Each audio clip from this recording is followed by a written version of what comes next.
On July 20, 1944, German officer Stauffenberg placed a suitcase of documents next to Adolf Hitler at his headquarters. The bomb exploded, but Hitler escaped by chance. What was the prepared scenario and why did it fail?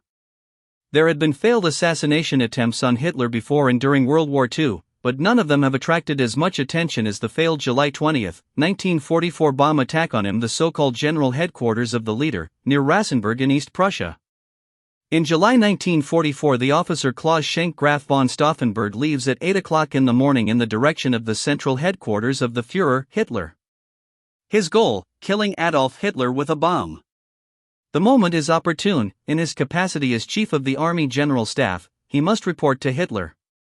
But the plan failed. Historian Tuchel says that it was the barracks that saved Hitler's life. If the assassination had taken place in a bunker, with concrete walls, then Hitler would not have survived. Clearing operation. After the failure of the assassination, the revenge campaign against the organizing group begins.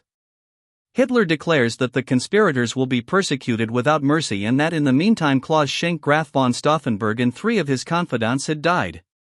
The assassins' children were kidnapped by the Gestapo and sent to a special orphanage. On the evening of July 21, Stauffenberg and his 3 sworn collaborators were shot.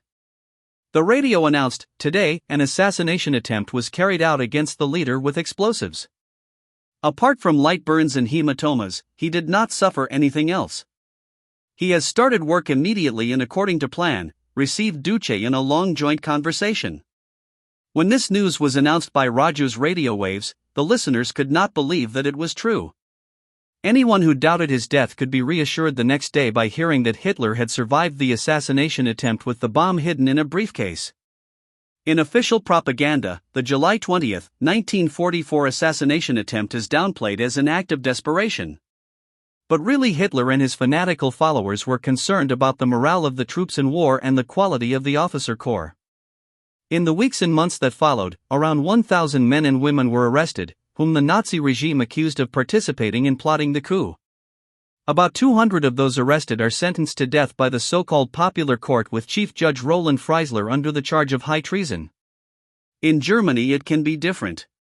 Only a few people had the courage for active resistance at that time. Among them was Ordnance Officer Ewald Heinrich von Kleist, whose father had also been involved in the assassination plans and had been executed by hanging by the Nazis.